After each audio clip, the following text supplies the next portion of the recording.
Sapon ni Agatha ang noo habang pinagmamasdan ang tatlong batang naglalaro sa sala ng kanyang bahay. Iyon ang mga inaanak niya mula sa best friend niyang si Christina. Sa kasamaang palad ay pumanaw na si Christina. 1 buwan na ang nakararaan. Ulila ang best friend niya. Ang nanay lang nito ang kinalakihang magulang at hindi pa alam ni Christina kung nasaan ang mga kamag-anak. At ngayong wala na ang kaibigan ni Agatha, ay sa kanya naiwan ang kanyang mga inaanak. Oo, mga, dahil triplets ang mga ito. Dagbuntong hininga naman si Agatha. Malapit ang loob niya sa mga bata dahil kasama niya ang mga ito sa bahay kahit noon pa man. Sa bahay niya kasi nakatira si Christina. Parang kapatid na niya si Christina dahil elementary pa lang ay magkaibigan na sila.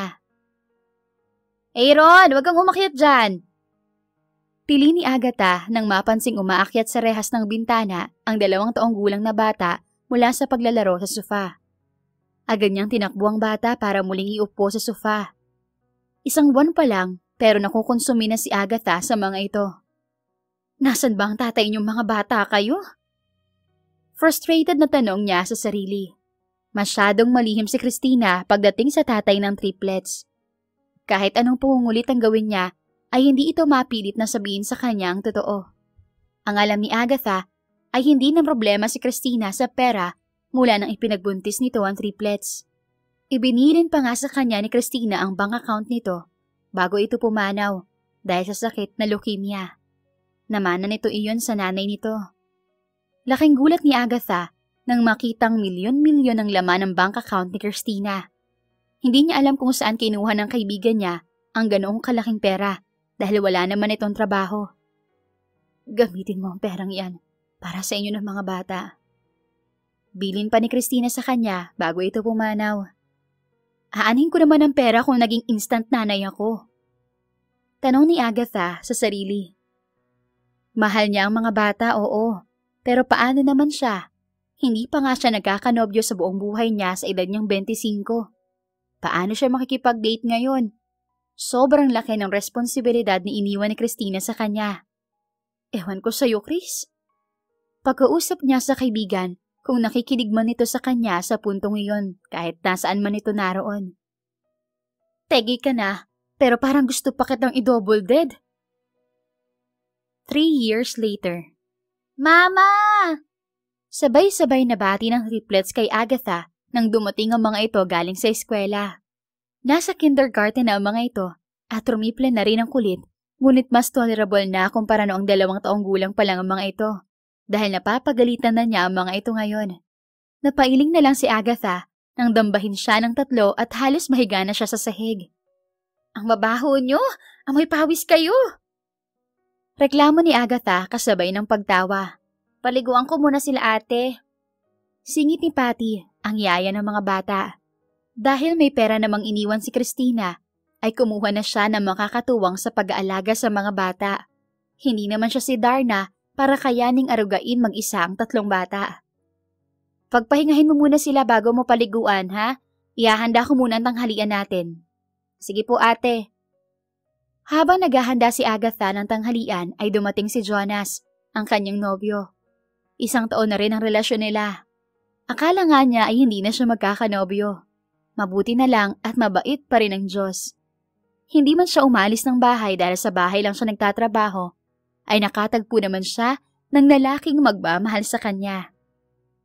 Eksakto ang dating mo, magtatanghalian na kami ng mga bata. Nakangiting bati niya sa nobyo. Naamoy ko yatang nakaluto ka na. Pabirong tugon ni Jonas.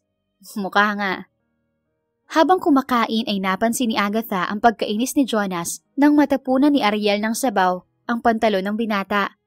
Isa sa mga triplets si Ariel at makulit din kung minsan. Naiintindahan naman ni Agatha ang inis ni Jonas kaya hindi na niya pinansin. Sa totoo lang, dama niya na hindi gusto ni Jonas ang mga bata. Noong ipapakilala siya ng lalaki sa pamilya nito, ay hindi nito binanggit na may inaalagaan siyang triplets. At sa tuwing muntik niya itong banggitin sa mama nito, ay pinipigilan siya ni Jonas. Minsan nga ay sinabi pa nito sa kanya bakit hindi na lang hanapin ang pamilya ni Christina para ang mga ito na ang mag-alaga sa mga bata. Sa kanya ay wala namang problema iyon. Kaya nga lang ay wala siyang clue kung nasaan ang mga kamag-anak ni Christina. Palagi ko nai-imagine ang buhay nating dalawa kapag kasal na tayo. Ani Jonas sa kanya nang sila na lang dalawa. Pagkatapos kumain ay pinaliguan na ni Patty ang mga bata. Magulo siguro. Pabirong sagot ni Agatha. Tingnan mo, +3 agad. That's why I wanted to find the triplets' father. Responsibilidad niya ang mga anak niya. Gusto kong pakasalan ka, Agatha. Pero ang gusto ko sana, mag-focus ka sa magiging pamilya natin. Hindi makatugon si Agatha. Hindi niya masisisi si Jonas. Hindi man niya tunay na anak ang triplets, ay siguradong makakaapekto ang mga ito sa pamilyang bubuuin nila. Pero saang lupalop naman niya hahanapin ang tatay ng mga ito? Kawawa naman ang mga bata, basta ko na lang silang iiwan kung kanino. Giit ni Agatha sa kabila ng pagnanais na maikasal sila ni Jonas. Bilang babae, pangarap niya ring maikasal at magkaroon ng normal na pamilya. Ito na ang pagkakataon pero ayaw pa ring tumugma ng sitwasyon. Wala siyang problema kay Jonas. May maayos itong trabaho. Kaya nitong bumuhay ng pamilya. Mabait naman ito. Kaya nga lang ay ayaw nito sa triplets. Hindi man niya anak ang mga triplets ay parte na ang mga ito ng kanyang buhay. Ang gusto niya ay tanggapin na lang ni Jonas iyon pero mukhang malabo. Tumatanda na rin ako, Agatha. Gusto ko na magpakasal at magpamilya. At dapat ay nakafocus lang tayo ron. Hindi mo naman kadugo ang triplets. Kaya nga suggestion ko ay hanapin natin ang tatay nila. Hindi makasagot si Agatha. Mahal niya si Jonas at ayaw niyang isipin ito na mas matimbang ang mga bata. Pero mahal niya rin ang mga bata. Hindi ko alam kung sinong tatay nila, Jonas. Sabi na lang niya. Nagbuntong hininga lang ang binata na mukhang disappointed na naman sa kanya. Nang sumunod na linggo, ay naging abala si Agatha sa pag-aasikaso ng renovation ng kwarto ng mga bata. Napansin niya kasing sumisikip na ang dating kama ni Christina para sa 3. Ang dating kwarto kasi ni Christina ang naging kwarto ng triplets. Napakabigat niyang kama na yan kaya wala nagtatangkang magbuhat. Natatawang sabi ni Agatha sa mga manggagawang kinuha para sa renovation. Hindi nga namin mawalis ang ilalim niyan. Kaya baka may bahay na ang mga anay sa ilalim. Hindi kasi kasya ang walis tambo sa ilalim niyon, kaya hindi na nila mawawalisan. Isa yon sa mga dahilan kung bakit naisipan niyang magpa-renovate. Ididispatcha na rin niya ang kama dahil ang gusto niya ay may kanya-kanya ng higaan ng triplets. Habang pinagtutulungang angatin ng mga manggagawa ang kama, ay may napansin si Agatha na ilang litrato sa ilalim niyon. Habang ibinababa sa unang palapag ang kama, ay dinampot ni Agatha ang mga litrato. Nagulat siya nang makitang ang nasa litrato ay si Christina kasama ang isang lalaki. Sa likod ng bawat litrato ay may nakasulat pa. Happy monthsary? Kunot ang noong basa ni Agatha. 5 ang litrato at ang huli nga ay may nakasulat na. Sana kamukha mo ang baby natin, babe. Oh my God! Nanlalaki ang mga matang bulalas ni Agatha. Sa wakas ay may mukha na ang tatay ng mga bata. At hindi lang basta mukha. Pamilyar na pamilyar sa kanya ang mukhang iyon. Dahil ang lalaking iyon ay ang mayor ng San Simon. Diyos ko, Chris! Ex mo pala si Mayor Almonte. Hindi malaman ni Agatha kung ano ang gagawin sa mga litrato, kaya nagmamadaling itinago niya muna ang mga iyon. Buong maghapon ay iyon ang nasa isip niya. 5 years ago, konsehal lang ng bayan si Darren Almonte. Iyon ba ang dahilan kung bakit ganun na lang kung ilihim ni Christina ang tungkol sa ama ng mga bata? Pero ano naman ang masama kung nobyo nito noon si Darren, single naman noon ang lalaki. May mali eh. Ani Agatha sa sarili. Bigla ay naisip niya ang nobyo. Pihadong matutuwa si Jonas kapag nalaman nitong may lead na siya sa tatay ng mga bata. Pero may isang parte niya na ayaw sabihin kay Jonas ang nalaman. Napamahal niya sa kanya ang mga bata at hindi niya alam kung gusto pa niyang ibalik ang mga ito sa tunay na ama ng mga ito. Pero kailangan ko rin magkaroon ng sarili kong pamilya. Anya sa sarili. At baka hindi dumating iyon kung hindi niya ibibigay ang mga bata sa tunay na ama ng mga ito. Ate, okay ka lang? Nagulat si Agatha nang marinig ang boses ni Patty. Kaya mabilis niyang naitago sa kanyang likod ang mga litrato. Okay lang, Patty. Sagot niya. Ano yung tinatago mo, ate? Nagtatakang tanong ni Patty. Wala. Hindi naman siya kinulit ni Patty, ngunit nang akmang tatalikod na ito ay tinawag niya ito. Bakit, ate? Tanong ng babae. Kung sakaling mahanap ko ang tatay ng triplets, gusto mo bang ipakiusap ko sa kanya na ikaw pa rin ang maging yaya ng mga bata? Magiging panatag din kasi ako kung kasama kanila. Hindi agad nakasagot si Patty, ngunit kitang-kita sa mukha nito ang pagkabigla. Kilala mo na ang tatay ng mga bata? Tanong ni Patty pagkungan.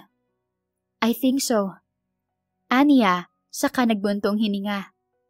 Kung tatanggapin ako ng tunay nilang ama, wala namang problema sa akin, ate. Napamahal na rin naman sa akin ng mga bata. Tumango-tango si Agatha. At kinagabihan ay kinausap niya ang triplets. Sa kwarto niya matutulog ang mga ito dahil hindi pa tapos gawin ang silid ng mga ito. Kids, what if I found your father? Papayag ba kayong siya na ang mag-alaga sa inyo? Tanong ni Agatha sa triplets. Ewan niya kung bakit pero naninikip ang dibdib niya. Parang hindi siya handa. Hindi man niya kadugo ang mga bata, ay siya na halos ang nagpalaki sa mga ito. Ibibigay mo kami sa papa namin, Mama? Inosenteng tanong ni Aris. Kakausapin ko pa siya. Anya. Hindi ka na po namin makikita? Tanong ni Ariel na para bang anumang oras ay iiyak na ito. Si Agatha ay ganon din, ngunit pinigilan niya ang sarili. Hindi pwedeng makita ng mga bata na ayaw niyang umalis sa mga ito sa poder niya. Ginagawa niya iyon para sa sarili. Para magkaroon siya ng tsansang magkaroon ng sarili niyang pamilya. Makikita pa rin. Nakangiti niyang tugon. Dadalawin ko kayo ng madalas. Pero mamimiss ka po namin, Mama. Nakalabing sabi ni Aaron. At mamimiss ko rin kayo. Ani Agatha, kaunti na lang at iiyak na siya. Pero syempre, hindi naman ako ang tunay niyong mama, di ba? Kahit noon pa, ay hindi niya itinago sa mga bata ang totoo. Alam ng mga itong si Christina ang nanay ng mga ito. Ayaw mo na ba sa amin, Mama? Tanong pa ni Ariel. No! Mabilis niyang tugon. Pero kasi, hindi niya alam kung paano ipapaliwanag sa mga bata ang sitwasyon sa paraang maiintindihan ng mga ito. Kasi ayaw po sa amin ni Tito Jonas. Tanong ni Aris. Huminga ng malalim si Agatha. Paano naisip ng bata iyon? Hindi niya alam na ganoon nakasensitive ang mga ito para maramdaman ang disgusto ni Jonas sa mga ito. Hindi niya ayaw si inyo, okay? Ang point lang ni Tito Jonas ay dapat na ang tunay niyong magulang ang kasama niyo. Sana ay naintindihan siya ng mga ito. Ayaw ba ninyong makilala ang papa niyo? Gusto po. Sagot ng triplets. Kahit paano ay nabawasan ang bigat sa kanyang dibdib. Makalipas ang ilang araw, ay nagtungo si Agatha sa munisipyo para magpa-appointment kay Mayor Darren Almonte. Napakahirap niyang humingi ng appointment. Kung hindi pa siya na-blackmail ay hindi siya pagbibigyang kausapin ng mayor. Good morning, Miss Hilario. Pasensya ka na kung hindi ka nabigyan agad ang appointment para makausap ako. Sabi ni Darren nang makaharap niya. Kung itsura ang pagbabasehan, mukhang suplado ang lalaki. Ngunit nakita na naman niya kung paano ito makahirap sa mga tao, lalo na kapag kampanya. Approachable at friendly ang batang mayor. Kung hindi pa nga ako ng blackmail ay baka hindi pa rin ako binigyan ng appointment ng mga staff mo. Inis niyang tugon sa lalaki. Speaking of blackmail, gusto ko marinig ang sasabihin mo. May sikreto akong makakasira sa image ko, sabi mo. Ani Darren. Oo, meron. Matapang niyang sagot. At iyon ay? Tiningnan siya ni Darren na parang hinihintay siyang magkwento. Sa itsura nito ay parang mas amused pa ito kaysa threatened. Hindi kaya iniisip nitong naloloka na siya? Alam kong may mga bata kang hindi pinanindigan. Ang galing-galing ng image mo sa San Simon. Akala mo perpekto ka, Iyon naman pala ay tumatakbo ka sa responsibilidad. Kumunot ang noo ni Darren. I don't understand. Nagkaroon kayo ng relasyon ng kaibigan ko 5 years ago. At nang malaman mong buntis siya, ay hiniwalayan mo siya. Binayaran mo ba siya para ilihim niya ang sikreto mo? Mas mahalaga pa sa'yo ang karera mo bilang politiko kaysa sa responsibilidad mo bilang ama. Hindi ko talaga maintindihan, Miss Hilario. Instead of judging me, baka pwedeng ipaliwanag mo ng mas maigi kung anong nangyayari dahil the last time I checked, wala naman akong anak kahit na kanino. Nagkaanak kayo ni Cristina de la Cruz 5 years ago. Best friend ko si Cristina. At ako ang nag-aalaga sa mga anak ninyo mula nang pumanaw siya. Tapos ikaw? Ito, nagpapakasarap sa buhay binata mo. Hindi maiwasan ni Agatha na pagsalitaan ng hindi maganda ang mayor dahil naiinis siya kapag naiisip kung paano nito tinalikuran ng mga bata. Kung ang kaibigan ko ay nabayaran mo, ako, hindi. Ipagkakalat ko sa buong San Simon na may tinatago kang anak para malaman nila ang tunay mong ugali. Eksakto at malapit na naman ang kampanya. Sigurado akong tatakbo ka pa para sa second term mo bilang mayor ng San Simon. Pagbabanta ni Agatha. Una sa lahat, hindi ko alam na buntis si Cristina na maghiwalay kami. Paglilinaw ni Darren. Pangalawa, hindi ko siya binayaran para manahimik dahil in the first place, hindi ko naman alam na buntis siya. Pangatlo, what do you mean, mga anak? Mga, dahil triplets ang anak nyo. Tuluyan na nagsalubong ang mga kilay ni Darren. And now you're claiming that she's dead. Paano ako maniniwala sa mga sinasabi mo? Nasa sayo na yun. Basta ako, hindi ako mangingimi na sabihin sa buong San Simon ang tunay mong pagkatao, Mayor. Can we talk about it in a more diplomatic way? Tanong ni Darren sa kanya. Parang napipikon na ito sa mga pagbabanta niya. Fine, let's do a DNA testing. Ani Agatha kapag kuwan. Kapag napatunayan mong sayo mga bata, ikaw na ang mag-aalaga sa kanila. Kailan pa nawala si Cristina? Imbes ay tanong ni Darren. 3 years ago. Kung ganun, bakit ngayon mo lang ako kinausap? Parang dudang tanong pa ni Darren sa kanya. Inilapag ni Agatha sa mesang nakapagitan sa kanila ang mga litratong nakita niya sa ilalim ng kama ni Cristina. Ngayon ko lang nakita ang mga yan. Sinuring maigi ni Darren ang mga larawan. Ano ang kinamatay niya? Mas malambot na ang ekspresyon nito. Leukemia. Hindi na nagkomento si Darren, ngunit tila nahulog sa malalim na pag-iisip. Kung ano man ang nasa isip nito, ay wala na siyang balak alamin. Isa lang naman ang dahilan kung bakit naroon siya. Let's do the DNA testing. Ani Darren kapag kuwan. Good. But please, keep everything private. Tulad ng sinabi mo, malapit na ang kampanya at hindi ko alam kung makakabuting ma-expose sa mga bata sa kontrobersya. Iyon ba talaga? O ayaw mo lang makitaan ka ng butas ng mga kalaban mo sa politika? Diskumpiyadong tanong ni Agatha sa lalaki. Isa na rin yan. I have to talk to my political advisor before making a move. Pagpapakatotoong sagot ni Darren. Naitirik ni Agatha ang mga mata. Iiwan ko ang number ko. Tawagan mo ako kung kailan natin pwedeng gawin ang DNA testing. Okay. Sagot ni Darren. Matapos ang meeting ni Darren kay Agatha Hilario, ay hindi na mapakali ang binatang mayor. Paanong may anak sila ni Cristina? Nakipaghiwalay pa nga ito sa kanya dahil ang sabi nito ay hindi na siya nito mahal. It was love at first sight. Nakilala niya ito sa isang event ng sangguniang panglungsod. Nagtatrabaho noon si Cristina bilang isang staff ng kasamahan niyang konsehal. They kept it a secret. Ayaw rin daw kasi ni Cristina na machismis ito. Naiintindihan niya iyon kaya sinunod niya ang nais nitong ilihim nila ang kanilang relasyon. 6 na buwan na silang magnobyo nang sabihin ni Cristina sa kanyang hindi na siya nito mahal. Nag-resign ng babae at hindi na nakita mula noon ni Darren. Dahil abala rin siya sa sariling karera, ay hinayaan na niya ito. Naisip niyang kung para sila sa isa't isa, ay magtatagpo sila ngunit hindi na iyon nangyari. Kaya hindi siya makapaniwalang may anak sila.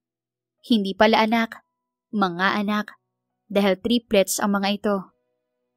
May isang parte ni Darren ang hindi pa rin naniniwala. Paano kung nagkaroon ng ibang karelasyon si Christina pagkatapos niya dahil ang sabi nito ay hindi na siya mahal? May isang parte naman na nasasabik ng makita ang triplets. Pero kung sakaling sa kanya nga ang mga bata, anong gagawin niya? Malapit na ang susunod na eleksyon at hindi niya alam kung ano ang magiging reaksyon ng mga tao kapag bigla niyang inilabas ang mga bata. Mayor, bigla niya ang pagpapatawag mo. Tanong ni Cindy, ang kanyang political advisor. I have a situation, Cindy. Panimula ni Darren. Someone came here and claimed that. Hindi niya maituloy ang sinasabi. That? Tanong ni Cindy. Na may anak daw ako sa pagkabinata. At hindi lang isa, triplets pa. Natulala si Cindy. Mayor, hindi kaya black propaganda lang ito dahil malapit ang eleksyon? Alam na mga kalaban na todo ang pagkondena mo sa lalaking hindi nagsusustento sa mga anak nila. The guardian asked me for a DNA testing, and I agreed. Nag-usap kayo nang hindi man lang sinasabi sa akin? Parang inis na sabi ni Cindy. We should have strategized first. It's an urgent situation. Giit ni Darren. What if you're really the triplets' father? Kaya nga kita pinatawag. Dahil magtatanong ako sa'yo. Is it a good time to reveal my children? Well, if ever they're mine. I don't think so. Mas maigi na tahimik ang kampo natin hanggang matapos ang eleksyon. Mabigat ang laban ngayon, Mayor, alam mo yan. Naiintindihan ni Darren ang ibig sabihin ni Cindy. Ang anak ng dating mayor na tinalo niya noon ang makakalaban niya. Base sa survey, kaunting porsyento lang ang lamang niya rito. Perpekto rin ang pamilya ng kalaban niya. Iyon ang pinakikita nito sa lahat. Huminga ng malalim si Darren. Bakit naman ngayon pa kung kailan crucial sa karera niya ang lahat? Isa pa, handa na ba siya kung sakali? Handa na ba siya na maging ama? Umiwas tayo sa kontrobersya as much as possible. That's the best way to win this election. Sabi pa ni Cindy. Tumango lang si Darren. Iyon din sa tingin niya ang makakabuti para sa lahat. Sa ngayon, let's pray that those kids are not yours. Iyon ang pinakamagandang senaryo, Mayor. Ngunit nang makita ni Darren ang mga bata ng sumunod na linggo, ay nakadama agad siya ng lokso ng dugo. Nagkasundo sila ni Agatha na gawin sa isang pribadong lugar ang DNA testing. Pinahiram sa kanya ng kaibigang politiko ang townhouse nito ngunit hindi na niya sinabi kung para saan. Pagdating doon ay agad na isinagawa ang test. Makukuha raw ang resulta sa loob ng 2 o 3 araw. Thanks, Greg. Pasasalamat ni Darren sa kaibigang doktor. Walang problema, tol. Sabi naman sa kanya ng kaibigan at agad rin itong nagpaalam. Mayor, kung sakaling sa'yo nga ang mga bata, pwede mo bang i-hire ang yaya nila? Malaki ang may tutulong sa'yo ni Patty sa pag-aalaga ng mga bata. Ani Agatha kay Darren. Nagmamadali ka na bang ibigay sa akin ng mga bata? Patuyang tanong niya sa babae. Kung anak mo nga sila, natural lang na responsibilidad mo sila.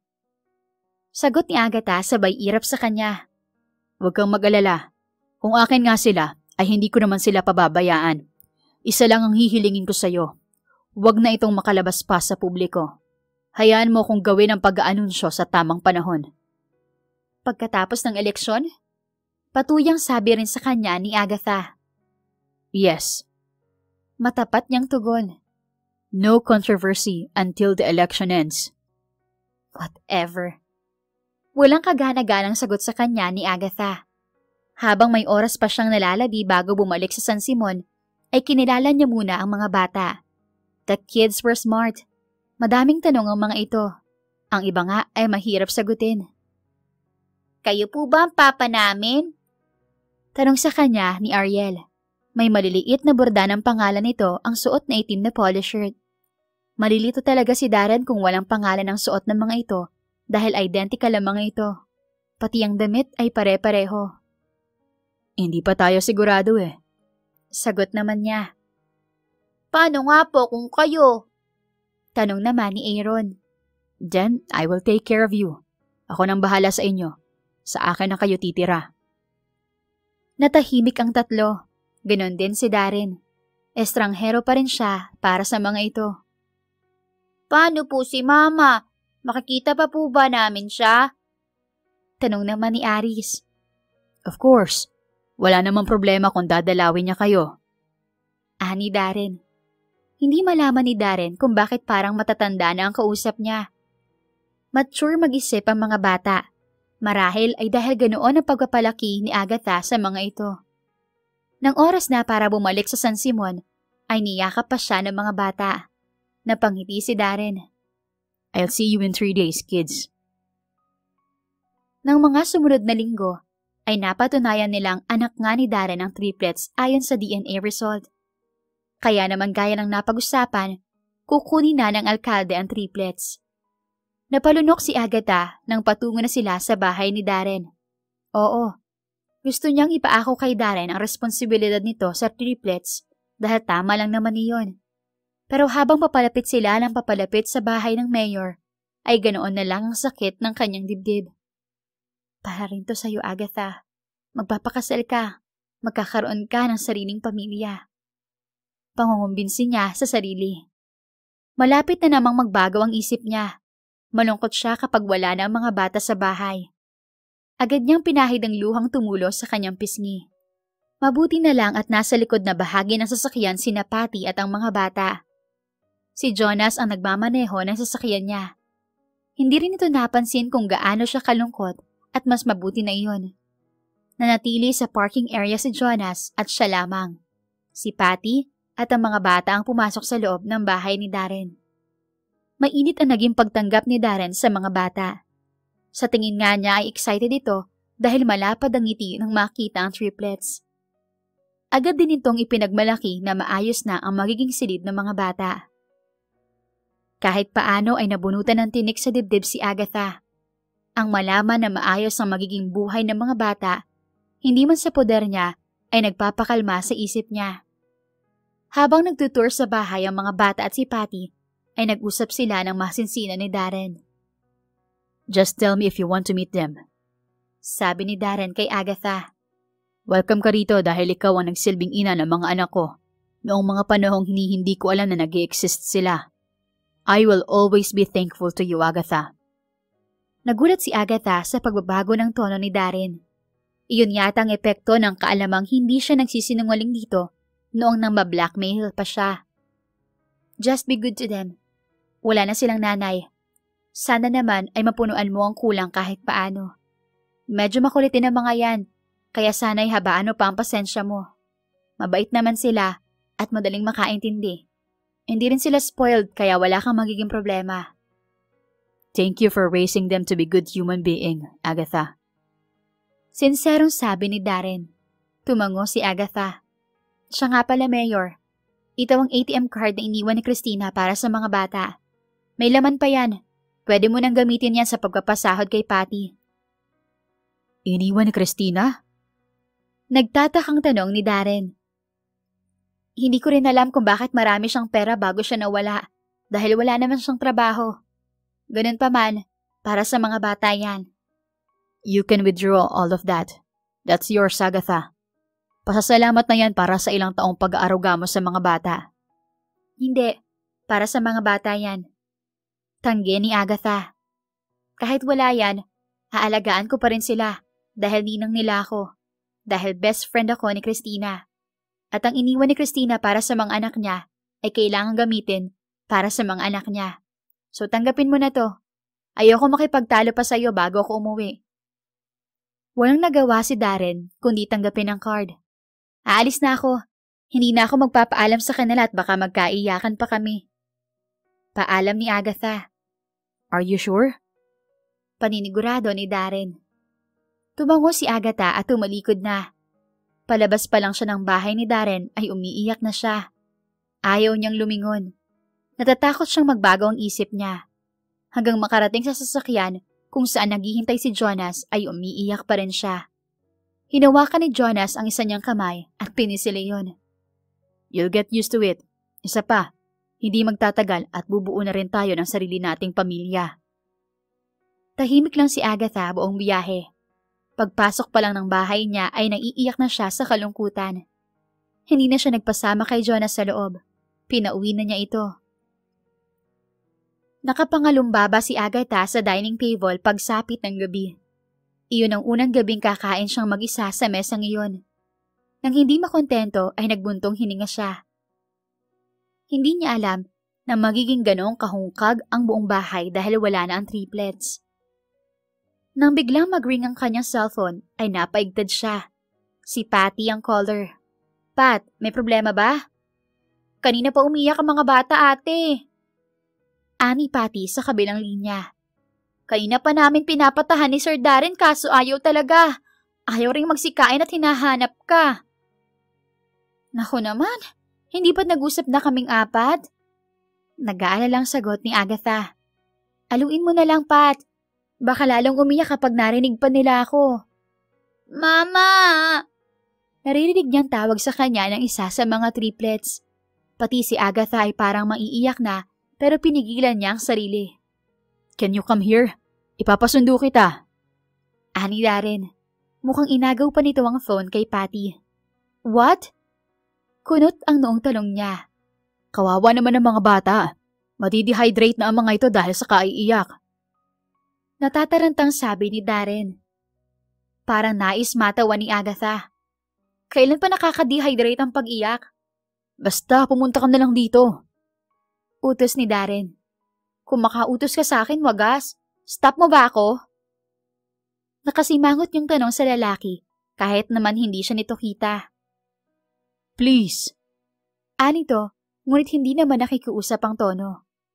Ipapasundo naman kita. Ipapahatid din kita kapag okay na mga bata. Fine. Ani Agatha, bago pa siya makapag-isip. Hindi nagtagal ay naroon na ang sundo ni Agatha. Pagdating niya sa bahay ni Darren, ay agad siyang nagtungo sa silid ng mga bata. Napakaganda niyon. Marami ring laruan. May 2 double deck doon dahil ang isang kama ay para kay Patty.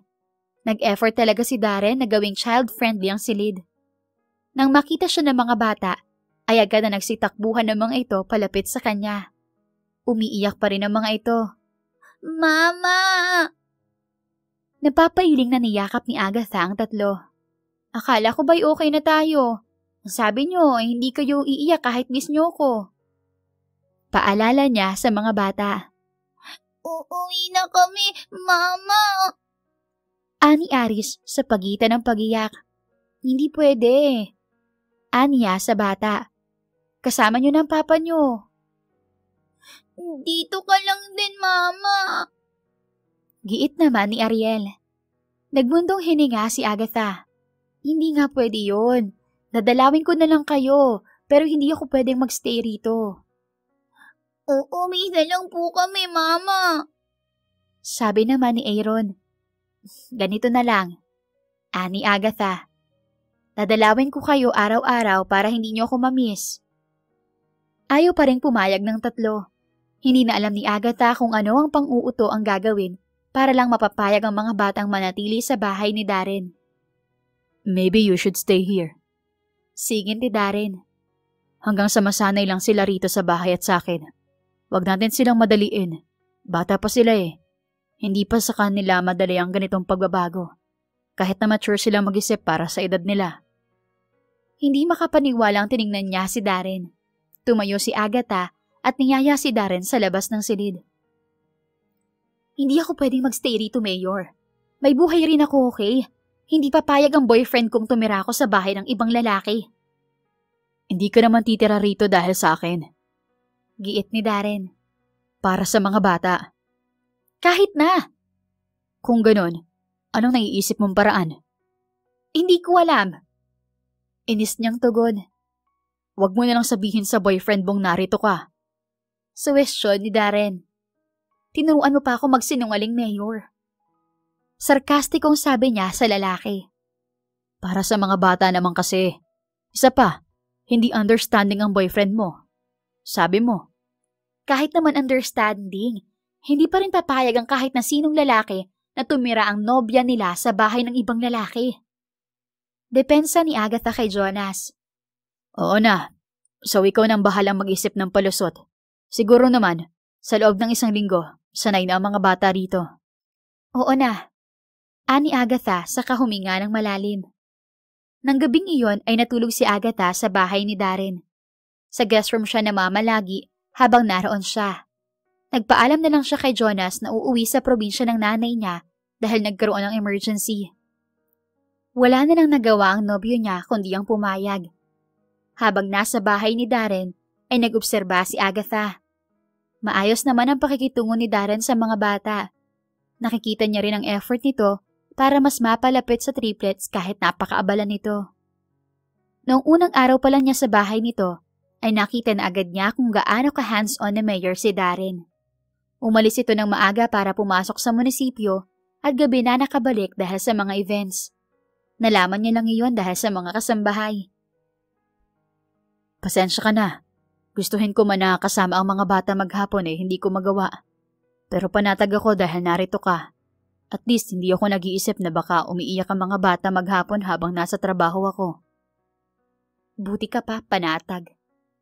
Pabirong panunumbat niya sa lalaki. Baka naman pwedeng truce na tayo, Agatha. Hindi ko naman iniwan ang mga bata dahil ayoko ng responsibilidad. I wasn't present in their lives for the past 5 years because I didn't even know their existence. Alam kong ikaw ang naging biktima ng sitwasyon. Nag-alaga ka ng mga batang hindi mo naman anak at hindi mo kadugo. But please, give me some slack. Pakiusap ni Darren sa kanya. May point naman ito. Oo na. Anya, ngunit nakataas ang isang kilay. So, how was your day? Tanong ni Darren. Okay naman. Sagot niya sa alkalde. Ang mga bata? Hinahanap ka. Grabe ka naman kasi. Gabi ka na umuwi. Paano sila masasanay sa'yo niyan? Paninermon niya kay Darren. Importante lang talaga ang events na pinuntahan ko ngayon. Isa pa, I want to be visible as possible. Dahil malapit ang kampanya, ganon. Pagkapatuloy ni Agatha sa sinasabi ni Darren. I'm sorry if I sound like my career is more important than the kids. Sabi ni Darren. Naiintindihan ko. Bago mo naman makilala ang mga bata, sa career naman talaga umiikot ang mundo mo kaya hindi kita masisisi. Malaking adjustment din para sa akin ang lahat ng ito, Agatha.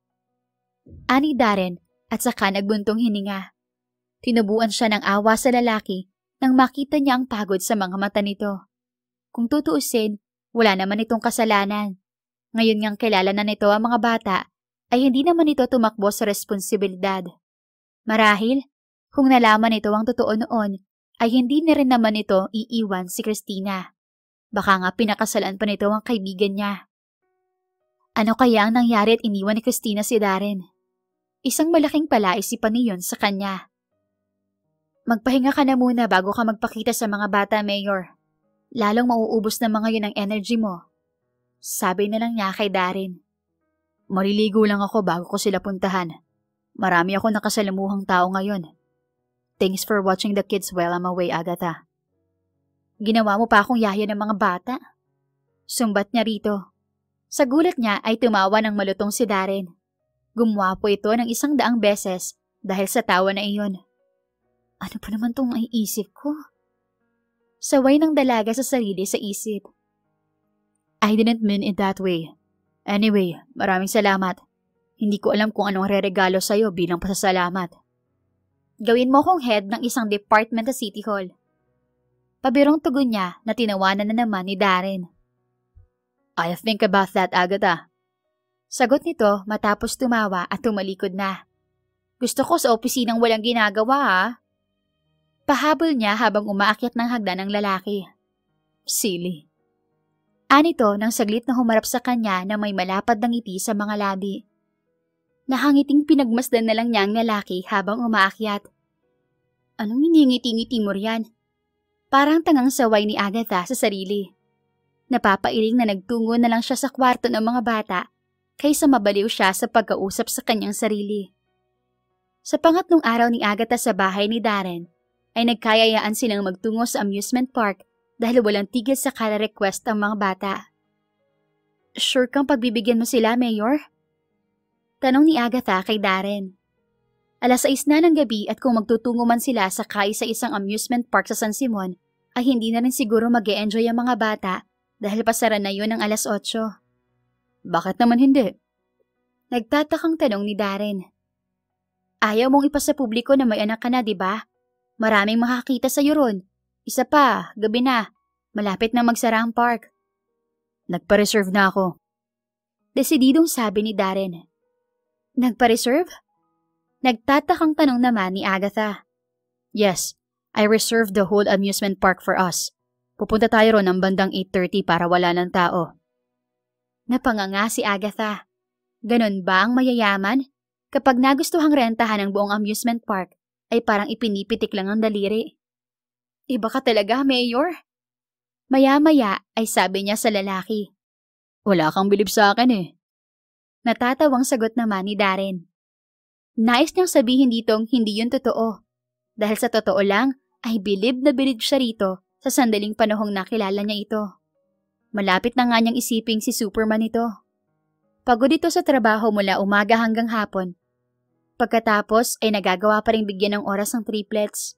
Minsan nga, kapag may bakante itong oras, ay umuuwi pa ito sa tanghali para lang makipaglaro sa mga anak.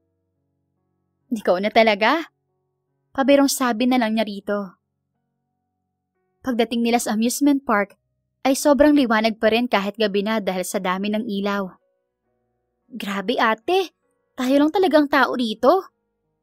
Manghang-manghang tanong ni Patty sa kanya. Kahit nga ako hindi makapaniwala. Aniya saka humagikik. For effort talaga tong si Mayor. Bulong ni Patty sa kanya. Hayaan nating gumawi sa mga anak niya. Hindi lang ang triplets ang tuwang-tuwa habang nakasakay sa mga rides. Maging sila na Patty ay ganon din. Noon lang siya nakapasok sa amusement park na iyon, na hindi kinakailangang pumila sa mga rides na gusto niyang sakyan. Salamat, Mayor ah. Pinagbigyan mo ang mga bata. Ani Agatha kay Darren habang nakasakay silang lahat sa carousel. Kahit ano, basta kaya kong ibigay. Nakangiting sabi ni Darren. Kulang pa nga to sa lahat ng panahong absent ako sa buhay nila. Nasa ganoon silang pag-uusap nang biglang nagsalita si Patty. Smile! Utos nito sa kanila. Para naman silang mga timang na sumunod. Nasa pagitan si Agatha ng kabayong sinasakyan ni na Ariel at Aris. Si Darren naman ay nasa pagitan ni na Aris at Aaron. Happy family lang ang peg nyo rito. Tuwang-tuwang sabi ni Patty nang ipakita sa kanila ang larawan sa cellphone nito. Kung ano-ano naman ang sinasabi mo? Saway ni Agatha kay Patty. Pagkatapos ng carousel ay sa pambatang bump car naman sila nagpunta. Pinanood lang ni na Agatha at Darren ang mga bata habang tuwang-tuwa sa paglalaro. I can't imagine how hard it is for you to raise them alone, Agatha. Ani Darren habang nakatingin sa mga anak. Hindi naman ako mag-isa. Nariyan si Patty. Kahit na. Tapos, hindi mo pa sila kadugo. Nakita ko silang ipinanganak sa mundong ito dahil magkasama kami ni Christina sa isang bahay noon pa man. Saka diba, ang ninang, ang role ay maging pangalawang magulang in case na mawala ng magulang ang mga bata. Pero bakit bigla mo akong hinanap? Curious na tanong ni Darren sa kanya. Hindi kita hinanap, Mayor. Nagkataon lang na nakita ko ang mga litrato niyo ni Christina nang hindi sinasadya. Ibang narinig ko kay Patty. Tila nanunod yung sabi ni Darren.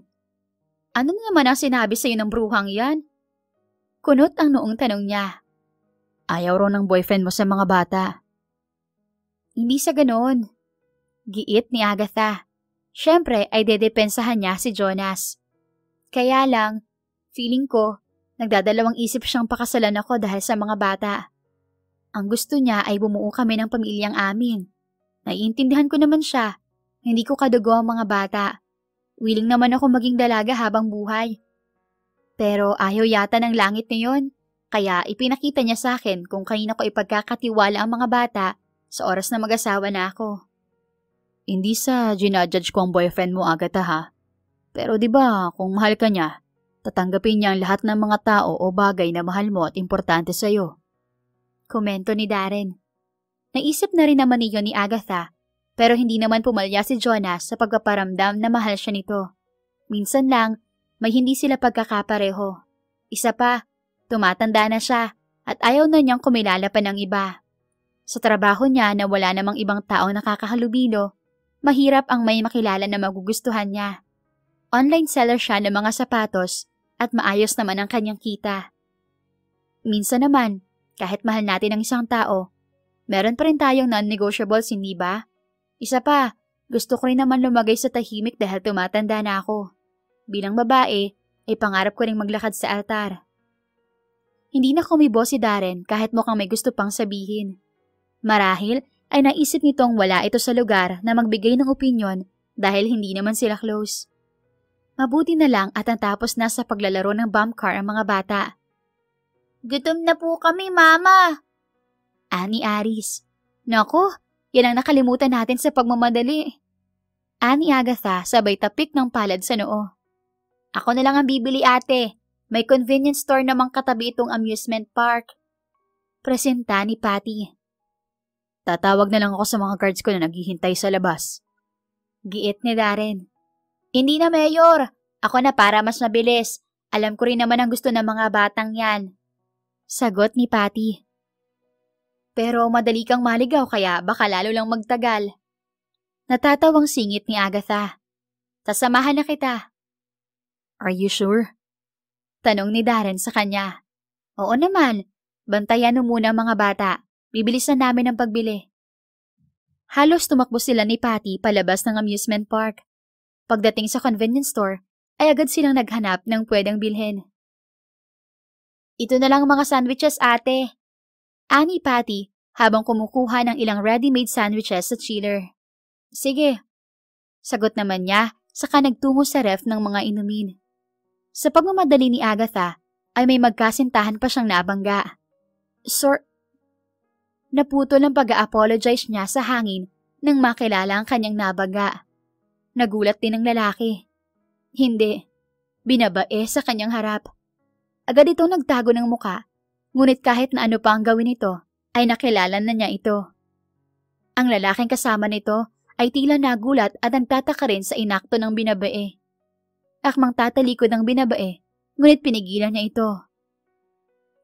Jonas? Tawag niya sa nobyo, ngunit hindi ito sumagot. Ganon pa man, ay huminto ito sa akmang pagtakas sa kanya. Hindi ako si Jonas. Anang nobyo niya sa pinaliit na tinig. Huwag na tayong maglokohan. Sabi ni Agatha sa nobyo. Sino siya, babe? Tanong ng lalaking kasama ng nobyo niya. Hindi alam ni Agatha ang mararamdaman. Para siyang nahihilo at nasusuka na hindi niya maintindihan. Ang sabi mo nasa probinsya ka? Sabi ni Jonas kapag kuwan. Kaya ginagawa mo to? Babe, ano ba ang... Sandali, Harry. Putol ni Jonas sa sinasabi ng lalaking kasama nito. Mag-uusap lang kami. Binalikan ni Jonas si Agatha. Pwede ba tayo mag-usap sa labas? Wala sa sariling pumayag si Agatha. Patty, ikaw na muna ang magdala ng pagkain sa mga bata. May guard naman sa labas ng park. Magpasama ka na lang. Baling niya kay Patty. Parang wala rin sa sariling tumango si Patty. Katulad niya, ay gulat na gulat din ito. Sa labas ng convenience store ay nag-usap sila ni Jonas. Sumasakit ang mata niya sa itsura nito. Ngunit hindi niya magawang magkomento. Nakasuot ng bestida si Jonas. May wig pa at naka-heels. Makapal ang kolorete nito sa muka. Ganon pa man, ay hindi nito maikukubli sa kanya kung sino ito. Bakit ka narito? Hindi pa tang sabi mo ay, importante pa ba yan ngayon? Putol ni Agatha sa tanong ni Jonas. May mas importante ba ba sa kaalamang binabae ang nobyo niya at may nobyo pa itong lalaki? Agatha. Simula ni Jonas pero parang wala na itong balak na ituloy ang sinasabi. Matagal ka na bang ganyan? Matagal mo na ba akong niloloko? Gusto nang maiyak ni Agatha. Look, Agatha, I really find you amazing. Iba ka sa lahat ng babaeng nakilala ko. Kaya niloko mo ko. Masama ang loob na tanong niya kay Jonas. Sorry, hindi ako magpapakaladlad sa pamilya ko. Allergic ang tatay ko sa mga bakla at nag-iisa akong lalaki. At gusto nila ay mag-asawa ko. Gusto ka nila. Pinipressure na nila akong magpakasal. At para pagtakpan ang totoong kasarian mo, ay ginagamit mo ko? Sabihin mo nga sa akin, minahal mo ba talaga ako, Jonas? Matagal siyang tinitigan ni Jonas, ngunit tila hindi pa rin ito alam kung ano ang sasagot. Bakit ba kasi siya nagtanong? Alam naman niya ang sagot. Ang lahat ay isang pagpapanggap lang. Naisip pa niyang ibalik ang mga bata sa tunay na mga bugulang ng mga ito. Pagkatapos ay ginagamit lang pala siya ng hinayupak na Jonas na ito. Namanipula mo pa akong hanapin ang ama ng triplets bago ito lang palang mapapala ko? Alam mo, wala namang masama kung bakla ka, Jonas. Alam mo kung anong masama? Manggagamit ka. Manloloko ka. Paano mo naaatim na humarap sa akin pagkatapos mo makipaglampungan sa lalaki mo? Napakawala mong kwentang tao. Agatha, sorry. Hindi na pinakinggan ni Agatha si Jonas. Tumalikod na siya at nagmarcha palayo. Kung ano man ang sasabihin ni Jonas, ay excuses na lang. Hindi siya nito minahal. Iyon ang katotohanan na mapait man ay kailangan niyang lunukin. Hindi malaman ni Agatha kung babalik pa siya sa amusement park dahil makakasira lang siya sa mood ng lahat. Minabuti na lang niyang mag-text kay Darren para sabihin hindi siya uuwi sa bahay nito sa gabing iyon. Nakasakay na siya ng taxi nang mag-ring ang kanyang cellphone. Si Darren ang caller. What happened? Tanong agad ng lalaki nang sagutin niya ang tawag nito. Something came up.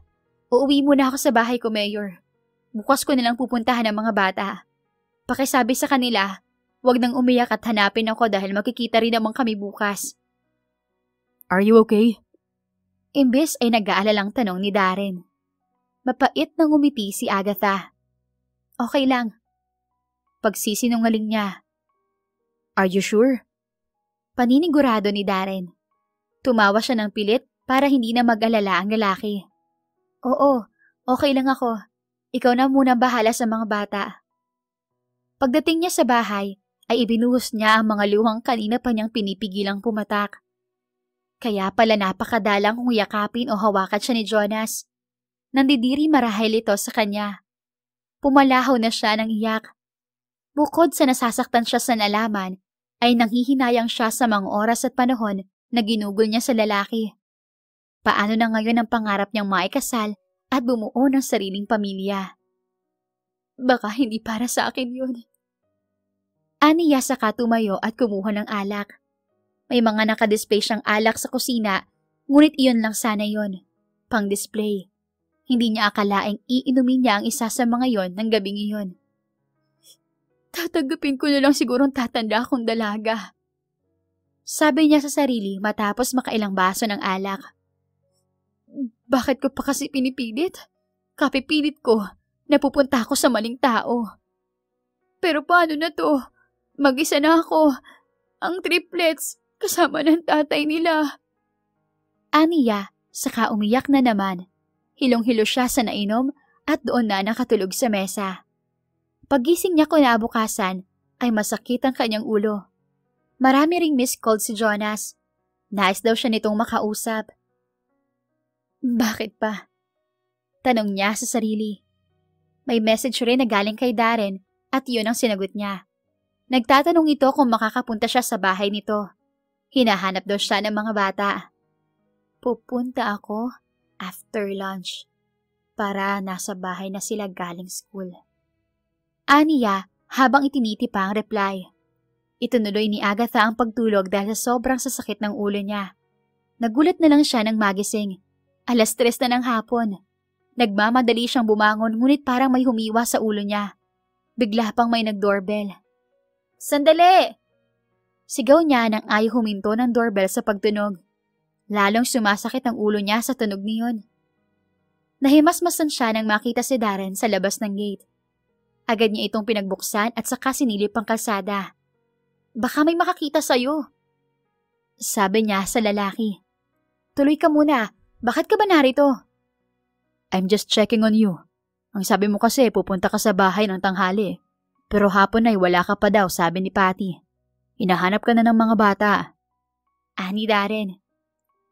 Pinapasok niya ito sa loob ng bahay habang ang driver at staff nito ay naghihintay sa labas. Nagmamadaling iniligpit ni Agatha ang bote ng alak sa mesa nang mapansin niyang napatingin si Darren doon. Hindi mo naman ako kailangang puntahan. Pwede ka namang tumawag. Nakangiwing sabi niya sa lalaki. I did. Tugon ni Darren. Hindi ka sumasagot kaya dinaanan na kita. Eksakto naman at may meeting ako malapit dito sa bahay mo. Aayusin ko lang ang sarili ko tapos pupuntahan ko na ang triplets. Aniya kay Darren. Matagal ba yon? Tanong ni Darren. Ha? Isasabay na kita pa uwi kung mabilis ka lang naman. Nakakahiya naman sa'yo. Mahihiya ka pa sa akin? Natatawang tanong ni Darren. Kanina ka pa tulog. Ibig sabihin, hindi ka pa kumakain. Bilisan mo na. Magpapahanda ako ng pagkain sa bahay para makakain ka na agad. Dahil sa pagmamadali sa tono ni Darren, ay nagmamadali ring kumilos si Agatha. Pagdating nga sa bahay ng lalaki ay nakahanda na ang mesa. Kumain na tayo. Sabi ni Darren sa kanya. Hindi pa rin ako nagtatanghalian.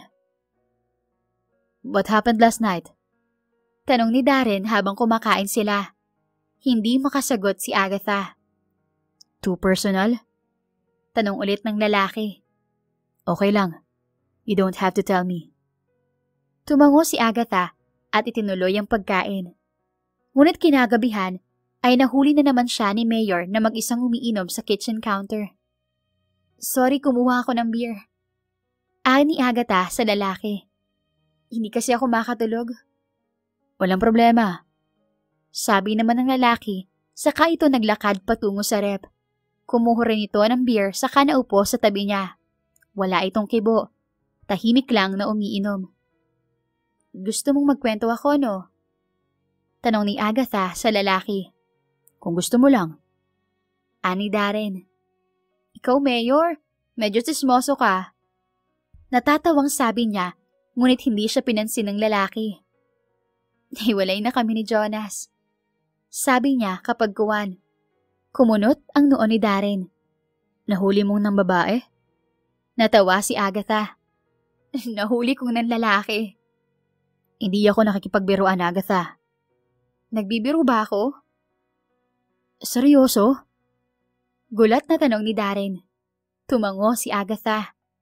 Mula umpisa ay tinago niya sa akin na bakla siya. Pakakasalan lang pala ako para pagtakpan ang kabaklaan niya. Wala akong masabi. Ani Darren. Hindi mo naman ako kailangan comfort. Nanamnamin ko na ang sakit na to para matapos na agad. Mabuti na rin naman na nalaman ko ang totoo. Dahil mas mahirap kung kasal na kami bago ko pa malaman na lalaki pala talaga ang bet niya. I agree. Hindi mo deserve ang ganun, Agatha. Hindi ko yata deserve na magkaroon ng happily ever after, Mayor. Ang inaakala kong prinsipe, pala ka pala. You deserve it. Sabi naman ni Darren. Hindi mo palang nahahanap ang tamang tao. At ayokong maghanap. Inihahanda ko na nga sarili ko sa pag-iisa habang buhay. Bakit ka naman mag-iisa?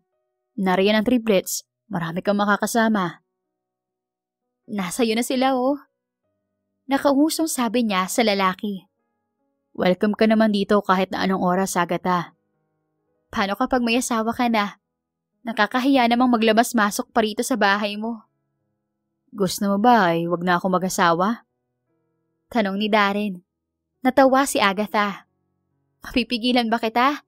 Pero salamat, Mayor, ha? Hindi ko naasahan na ikaw ang makikinig sa akin sa lowest point na yata ng buhay ko. Kapag kailangan mo ng kausap, narito lang ako, Agatha. Busy ka kaya? I'll make time for you. Natameme si Agatha. Ano ang ibig sabihin ng sinabi ng poging mayor? Baka wala naman, assuming ka lang. Anang isang bahagi ng isip niya. Mula nga ng araw na yon, ay mas lalo pang naging malapit sa isa't isa si Darren at Agatha. Nakatagpo sila ng kaibigan sa isa't isa. At sabi nga ni Patty, ay maganda raw ang setup ng co-parenting nila ni Darren kahit hindi naman siya ang ina ng triplets. Isang Sabado ay dumating si Cindy sa bahay ni Darren. Tahimik lang na nakikinig si Agatha sa mga ito.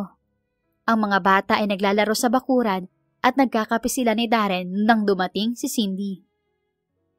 Nakikita mo ba ang blind item na to, Mayor? Halata ang inis sa tinig ni Cindy.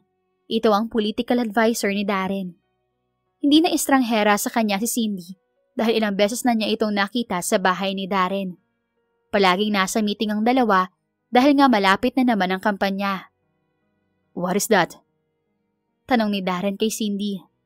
Si Agatha ay nasa mga batang naglalaro na katingin, ngunit ang mga tenga ay kina Darren at Cindy. Isang sikat na mayor, may tinatagong pamilya. Basa ni Cindy sa blind item na sinasabi nito. Ayon sa source, nagrent ang mayor ng isang buong amusement park para lang makasama ang pamilya nito. Patuloy ni Cindy sa pagbabasa. Napangiwi si Agatha. Si Darren nga ang tinutukoy ng blind item na yon. They didn't drop a name. Bale walang sabi ni Darren. Hihintayin pa ba natin? Kunot ang noong tanong ni Cindy. Hindi magtatagal ay papangalanan ka na nila. Kapag nakatunog ang kalaban mo, paano na? Gagamitin nila ang sikreto mo para pabagsakin ka sa susunod na eleksyon, Mayor. So what do you want me to do? Nung umpisa pa lang naman, sinabi ko na sa'yo, Mayor. Be discreet about all this. Pero imbis na magpaka-discreet, nagrenta ka pa ng buong amusement park para sa mga bata. Naiinis na si Agatha kay Cindy. Damang-dama niya na ayaw ng babae sa mga bata. Kung dahil pa iyon sa eleksyon, ay ewan na niya. Parang kay Agatha ay OA na si Cindy kung trabaho lang naman ang iniisip nito. Ano naman ang masama kung ipagrenta ko ng buong amusement park ang mga anak ko? Kalmado lang na tanong ni Darren. Hindi yan ang napag-usapan natin, Mayor. Giit ni Cindy. Kaya ako nga nirentahan ng buong park, diba? It was because I want to be discreet. By being discreet, dapat hindi ka lumalabas ng kasama sila. Giit naman ni Cindy. Look, Cindy, wala akong nakikitang dahilan para itago ang mga bata. Pinag-isipan ko na rin to. Hindi ko sila iniwan ng tinakbuhan. Kung ano man ang iskandalong haharapin ko kapag nalaman ng publiko ang tungkol sa kanila, malinis pa rin ang konsensya ko. Instead of hiding my sons, I think it's better for everyone to know the truth. Ayaw ko ring isipin ng mga anak kong ikinakahiya ko sila dahil hindi naman talaga. Mahabang paliwanag ni Darren kay Cindy. This is political suicide, Mayor. Ani Cindy. Tila hindi ito makapaniwala sa sinabi ni Darren. Lalo na at pumanaw na ang nanay nila. Madali nang makakagawa ng istorya ang mga kalaban-laban sa'yo. As much as I love serving this town, mas importante sa akin ang peace of mind ko at ang kapakanan ng mga bata, Cindy. Nais palakpakan ni Agatha si Darren. Sana, lahat ng lalaki ay katulad nitong may paninindigan at madapat. Nang araw ring iyon, ay ipinatawag ni Mayor ang assistant para mag-schedule ng press conference. Malaki ang naging pagsalungat ni Cindy, ngunit hindi ito pinansin ng Mayor. Sigurado ka na ba? Tanong ni Agatha kay Darren nang umaga bago ang conference. Oo. Nakangiting sagot ni Darren. Pero sana ipatawarin mo ko kung magsasabi ako ng totoo. Hindi ko alam kung ano magiging epekto niyon sa alaala ni Christina. Sabihin mo ang totoo para sa kapanatagan mo. Kahit ano pa maging reaksyon ng taong bayan, at least wala kang tinago. Malinis ang konsensya mo. Payo ni Agatha sa lalaki. Wish me luck. Sabi na lang ni Darren, saka nakangiting napailing. Kahit anong mangyari, susuportahan ka pa rin namin. Ikakampanya kita sa bawat sulok ng San Simon dahil naniniwala ako sa kakayahan mo. Kung ang personal mong buhay ang magiging dahilan para talikuran ka ng mga taga San Simon, hindi ikaw ang nawalan. Sila. Pagkapagaan niya sa loob ni Darren. Ganti niya iyon sa pagko-comfort nito sa kanya sa mga panahong wala man lang siyang masabihan ng mga problema niya. Mahigit 2 linggo na rin ang lumipas mula noong maghiwalay sila ni Jonas at halos hindi niya yon ininda dahil kay Darren. She found a friend in him. Sa gulat ni Agatha ay niyakap siya ni Darren. Salamat, Agatha. Ginantihan niya ang yakap nito nang makabawi siya. Tinapik-tapik niya ang likod nito. Magiging maayos din ang lahat. Hindi alam ni Agatha kung guni-guni niya lang o talagang hinalikan ni Darren ang buhok niya. Mabilis lang kasi iyon at bumitiw na rin ito sa pagkakayakap sa kanya. I'll see you later. Paalam ni Darren sa kanya. Mag-ingat ka, Mayor. Oy, nakita ko yon. Nanunodyo ang tinig ni Patty nang makaalis na si Darren. Ano na naman yon? Intrigerang to? May pakis pa sa ulo ang lolo mo. Kayo ba ni Yorme, ate? Kilig na tanong ni Patty. Hindi pala siya nag-i-imagine lang. Hinalikan nga siya nito sa buhok. Pero bakit hindi siya galit? Sa totoo lang, tulad ni Patty, ay kilig siya. Ngunit nun lang niya ipinakita iyon. Nagpaalam lang yung tao. Maghintay ka naman ng 3 months, ate. Kakabreak niyo lang ni Kuya Jonas. Huwag mo nang ipaalala sa akin ang taong yan kung ayaw mong mainis ako sa'yo. Isa pa, hindi siya kuya. Ate siya, okay? Ate. Iyon lang at nag-walk out na si Agatha. Pumunta na lang siya sa guest room dahil wala naman ang triplets. Pagdating ni Darren sa bahay, ay agad niyang kinausap ang alkalde. Sobrang proud ako sa'yo. Ani Agatha kay Darren pagbalik ng lalaki galing sa press conference. Sa Facebook Live lang nanood si Agatha. May mga comments na hindi naniniwalang hindi mo tinakbuhan si Christina. Ngunit mas marami ang naniniwala at proud sa ginawa mong pagtanggap sa mga bata. Pwedeng payakap? Imbes ay tanong ni Darren sa kanya. Nakangiting kumunot ang noo ni Agatha. Ha? Na-drain ako sa press conference na yun. Pwedeng maka-charge? Pa-cute na tanong ni Darren. In-stretch ni Agatha ang mga kamay para i-welcome ang mayor sa kanyang bisig. Maya-maya pa ay nakakulong na siya sa yakap nito. Good job, Mayor Almonte. Thank you for being here, Agatha. Nariyan ka rin naman sa akin nung wasak na wasak ako. Bumabawi lang ako sa iyo, Mayor. Can you continue being here for me? Pwede bang magstay ka rito kahit hindi lang para sa mga bata, kundi para na rin sa akin? Nababitiw si Agatha sa yakap ni Darren. Anong sinasabi mo? Alam kong masyado pang maaga at kakakahiwalay mo pa lang sa ex mo. Pero hindi ko kasi kayang pigilan ng nararamdaman ko, Agatha. Gusto kita. Hindi ko rin alam kung paano nangyari ang lahat. Ang alam ko lang, gusto kita. Masaya akong narito ka. Nag-aalala ako kapag hindi kita nakikita. Baka mahal na kita. I don't know. Pero ex ka ng best friend ko. Naguguluhang tugon ni Agatha. She was torn between telling him her true feelings and being a proper friend to Christina. Masamang tumalon ang ex-boyfriend ng kaibigan, hindi ba? Baka biglang bumangon sa hukay ang kaibigan niya. Wala na si Christina, Agatha. Giit ni Darren. Pero kahit na. Hindi naman kita minamadali. I will give you time to think about what I said. Dahil sa confession na iyon, ay iniwasan muna ni Agatha si Darren. Umuwi siya sa bahay niya, total naman ay hindi na umiiyak ang mga bata kapag wala siya. Dahil naging pamilyar na rin ang mga ito sa ama. Kailangan niya ng oras para pag-isipan ng mga bagay. 1 linggo ang lumipas, hinayaan siya ni Darren sa trip niya. Ngunit pagkatapos niyon, ay hindi na siya nito tinigilan sa pangungulit. Pinupuntahan siya nito sa bahay kapag ayaw niyang dalawin ng mga bata. Ang kulit mo, no? Ngayon na nga lang ako nakabalik sa pag-online selling. Inis na sabi ni Agatha sa lalaki. Bibilhin ko lahat ng tinda mo. Kausapin mo lang ako, Agatha. Okay lang kung ayaw mo sa akin bilang lalaki. Pero wag mo naman akong iwasan. Ang hirap eh. Ani Darren sa kanya sabay buntong hininga. Okay lang sa akin kung hanggang pagkakaibigan lang ang kaya mong ibigay. Hindi pa ako tapos mag-isip. Ang mabuti pa, umuwi ka muna at hayaan ako rito.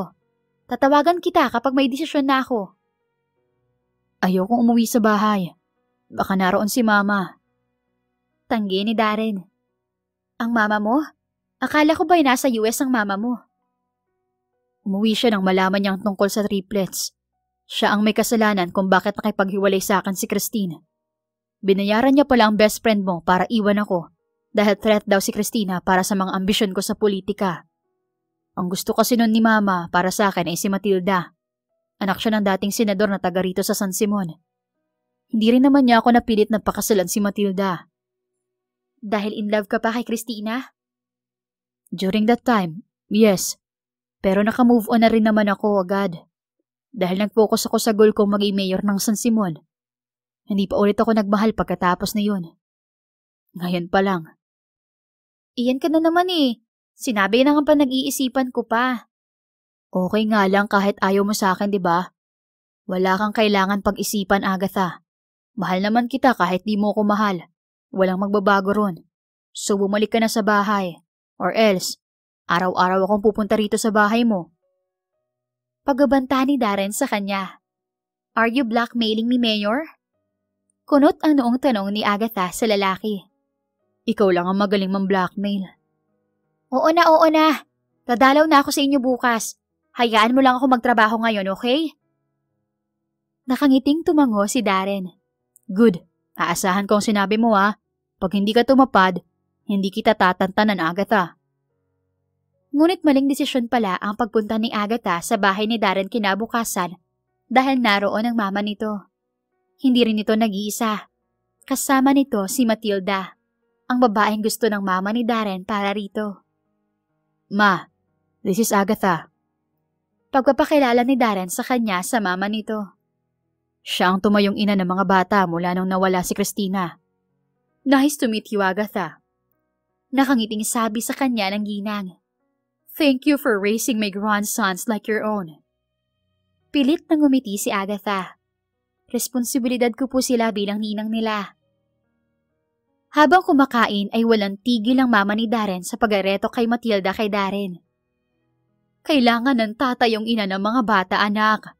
Bakit hindi mo i-consider si Matilda? Can't you see? Ang tagal na niyang naghihintay sa'yo. Mama, nakakahiya naman kay Matilda kung magkakaroon siya ng instant family. Ani Darren. Pinilit ni Agatha na huwag ikunot ang noo. Hindi yun ang tamang sagot. I always love kids. Sigurado akong magiging mabuting ina ko ng mga anak mo, Darren. Singit ni Matilda. Hindi malunok ni Agatha ang kinakain. Nangingit-ngit ang kalooban niya. Saka alam mo ba, anak? Nagvo-volunteer si Matilda bilang daycare teacher rito sa San Simon. Sigurado akong madaling mapapamahal ang mga apo ko sa kanya. Hindi ba't bagay na bagay kayong dalawa? Pareho kayong public servant. Mama, hindi naman ako naghahanap ng asawa. Ani Darren sa ina. Akala mo lang ay hindi mo kailangan na makakasama sa buhay. Pero pagtanda mo at habang lumalaki ang mga bata, may isip mo rin na kailangan mo ng katuwang sa buhay, anak. Giit ng mama ni Darren. Hindi na po kailangan ni Darren ang katuwang sa pagpapalaki sa triplets. Narito naman po ako. Hindi na nakatiis na singit ni Agatha. Saka, hindi rin po kailangan ng daycare teacher ng mga bata kasi may teacher naman po sila sa school. At sa makakatuwang sa buhay, paano? Tanong ng ginang sa kanya. Narito rin po ako. Matapang na sabi ni Agatha. Oo na, mahal na rin niya si Darren. At hindi niya hahayaang makialam na naman ang nanay nito sa love life ni Darren. Wala itong karapatang makialam sa personal na buhay ng binata. Tama na yung isang beses nitong pinakailaman si Darren para kay Christina. There you go. Tila natutuwang sabi ng ginang. Si Agatha naman ang naguluhan, lalo na nang mapatingin siya kay Darren na napakalapad ng ngiti. Anong ibig sabihin nito? Nagtatakang tanong ni Agatha sa mga kasama sa mesa. They are just provoking you to say your true feelings, Agatha. Natatawang sabi ni Matilda. Look, I am a married woman now. Binisita ko lang talaga si Darren dahil magkaibigan naman kami. Ipinakita pa nito ang wedding ring na hindi man lang niya napansin kanina. So, mahal mo rin ako, Agatha? Tanong ni Darren sa kanya. May sinabi ba akong ganun? Inis na tanong niya sa lalaking pinaglaruan ang feelings niya. May kasabwat pa. Ikaw ang magiging katuwang ko sa buhay. Sinabi mo na yun sa mama ko. Wala nang bawian. Giit ng lalaki. Na-corner mo ko ron, Yorme, ha? Ani Agatha na napapailing pa. Look, Agatha. This man loves you so much. Hindi yan makikipagkunsyabahan sa amin na parang isang teenager kung hindi. That's so out of his character. I hope you give him a chance, Iha. And I want you to know that I like you for my son. Sabi ng mama ni Darren bago sila tuluyang iwan para makapag-usap ng masinsinan. Akala ko ba'y okay lang sa'yo na hindi ko suklian ang damdamin mo? Tanong niya kay Darren nang sila na lang ang nasa mesa. Oo, okay lang. Pero hindi ko sinabing hihinto ako sa pagliligaw para masuklian mo rin ang damdamin ko. Isa pa, nagselos ka kay Matilda. Isa lang ang ibig sabihin niyon, di ba? Nakangising tanong ni Darren. Oo na. Oo na. Oo na, mahal na kita, Mayor. Hindi naman siguro babangon sa hukay si Christina kapag naging tayo, di ba? Natawa si Darren. I'm sure she'll be happy for us. Matutuwa yon na ang babaeng pakakasalan ko ay mahal na mahal ang triplets. Kasal agad? Pangarap mo yun, di ba? At tutuparin ko yon, Agatha. Ibibigay ko sa iyo ang kasal at pamilya na deserve mo. You'll never be alone. Hinding-hindi kita iiwan. Iba na kaya ang pangarap ko? Ani Agatha. Hindi ang basta makasal na lang. Ang pangarap ko na ngayon ay maikasal sa isang lalaking katulad ni Mayor Darren Almonte. Ang gusto ko ay iyong tapat at may paninindigan. Ang gusto ko ay yung mas priority ang pamilya kaysa karera. Gumiti si Darren. Well, hindi katulad ni Mayor Darren Almonte ang para sa'yo. Si Mayor Darren mismo ang pakakasalan mo, Agatha. Niyakap ni Darren si Agatha at ginantihan iyon ni Agatha ng mas mahigpit na yakap. Bago siya nagtungo sa bahay ni Darren, ay hindi pa siya sigurado kung ano ang gusto niya.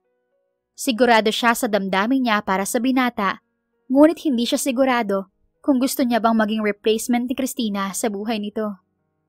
Ngunit sa puntong iyon ay napagtanto na niyang hindi siya isang replacement lang. Oo, minahal ni Darren ang kaibigan niya, pero iyon na yun. Minahal, past tense, tapos na. Katulad niya, ay deserve rin ni Darren ang magmahal muli. Sana'y naniniwala ka ng mahal kita, Agatha. Naniniwala naman ako sa'yo. Tugon niya. Siguro ay natakot lang ako maging replacement ni Christina sa buhay niyo yung mga bata. What? Kunot ang noong tanong ni Darren. Hinawakan siya nito sa magkabilang braso at bahagyang inilayo. Ano ba yung iniisip mo, Agatha? Namulat ang mga bata na ikaw ang kinikilalang ina, kahit batid nilang si Christina ang tunay nilang ina. Nang dumating ka sa buhay ko, walang laman ang puso ko. Ikaw ang nagparamdam sa akin na hindi naman pala masamang magmahal uli. Kung nabubuksan naman ang puso, pwede mong i-check ang akin para makita mong ikaw lang talagang laman nito. Ang corny mo, Mayor. Natatawang sabi ni Agatha sa lalaki. Nagbuntong hininga si Darren. Ewan ko ba, mula nang makilala kita, naging corny na ako. Hindi bale, pogi ka pa rin naman. Kahit sino'y patatawarin ka sa kakornihan mo. Ani Agatha sabay tawa. Kung talagang mahal mo ko, pakasalan mo nga ako. Ani Darren matapos nilang magtawanan. Puro kabiro. Napapailing na sabi ni Agatha. Hindi ako nagbibiro. Imbes ay sabi ni Darren, saka naglabas ng isang pulang kahita mula sa bulsa. Agatha, please make me the happiest man in the world. Be my wife. Nagmamadali ka naman, Mayor eh. Ani Agatha sa lalaki, ngunit naiiyak na siya sa saya. Handa na kasi siyang tumandang dalaga, pero ito ngayon si Darren sa harap niya. Higit pa ito sa mga dasal niya, higit pa sa pangarap niya. Ang tanga ko naman kapag tinanggihan ko yan. Sabi pa ni Agatha, saka iniumang ang kamay sa harap ni Darren. I would love to be your wife, Mayor Darren Almonte. I love you, Agatha. From now on, don't call me Mayor. Call me Honey. Ani Darren habang isinusuot sa kanya ang makinang na singsing. I love you too, Honey. Aniya saka yumakap sa lieg ni Darren. Natawa pa si Agatha nang bigla na silang dinamba ng triplets. Yehey! Magpapakasal na sina Mama at Papa! Sabi ng isa sa mga triplets. Naroon pa sina Matilda at ang nanay ni Darren. Pinapanood din pala sila. Si Patty ay nasa isang tabi at mukhang mas emosyonal pa kaysa kay Agatha. Hinintay muna nilang matapos ang eleksyon bago nagpakasal. Ayaw kasi ni Darren na hati ang atensyon nito sa kasal nila at sa kampanya. Sa kabila ng kontrobersya, ay muling nanalo bilang alkalde ng San Simon si Darren. Deserve naman ito iyon dahil sincero ang intensyon nito sa taong bayan. Instant celebrity rin ang pamilya nila mula nang maikasal sila. Hindi na tuloy makapag-online selling si Agatha. Kabi-kabila kasi ang mga brands na lumalapit sa kanila para magpa-endorse. Napakagwapo ba naman ang mga triplets nila? Hindi rin nagtagal ay nagbuntis si Agatha. Napakalusog na baby girl ang naging addition sa pamilya nila at pinangalanan nila itong Daniela. Ang buong akala ni Agatha ay tatanda at magkukulong na lang siyang mag-isa sa dati niyang bahay. Ngunit iba ang plano ng tadhana sa kanya. Hindi niya alam kung anong kabutihan ang nagawa niya noong past life niya para bigyan siya ng ganoong kagandang pabuya ng langit. Ngunit isa lamang ang alam niya. Hinding-hindi niya sasayangin ang pagkakataong iyon. Magiging mabuting asawa at ina siya. Poprotektahan niya ang kanyang pamilya sa kabila ng lahat habang pinoprotektahan ng asawa niya ang buong San Simon. The End. Kung nagustuhan niyo ang istorya natin ngayon, huwag kalimutang mag-share, mag-like, mag-comment at mag-subscribe. Thank you for watching and listening. See you on our next story. Ingat and God bless.